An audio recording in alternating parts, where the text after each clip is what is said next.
ছাত্রদের সাথে আগামীকাল আবার আপনারা অংশগ্রহণ করেন, ছাত্রদের পাশে থাকেন। আমি আছি ছাত্রদের সাথে, আমরা সবাই আছি।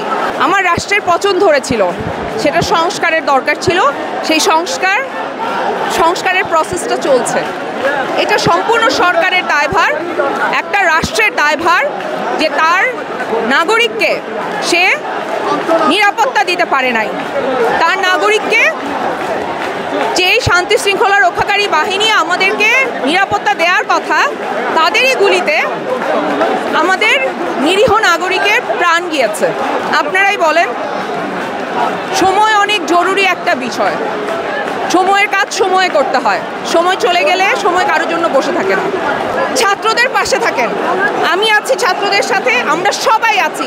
আজকের এই জোয়ার আপনারা দেখতে পাবেন কিনা আমি জানি না, কারণ আমাদের গণমাধ্যমগুলো অত্যন্ত প্রশ্নবিদ্ধ। তাদের স্বচ্ছতা নিয়ে আমাদের অনাস্থা তৈরি হয়েছে। আমাদের ধিক্কার আসলে তাদের উপর। যদিও তারা এই সিস্টেম করাপ্টেড সিস্টেমের জন্য তারা এটা করেছে। দেখেন জোয়ার, দেখেন মানুষের জোয়ার। আপনারা মানুষের জোয়ার দেখান টিভিতে। আমি বলবো ছাত্রদের সাথে আগামীকাল আবার আপনারা অংশগ্রহণ করেন, নেমে পড়েন বাড়ির নিচে।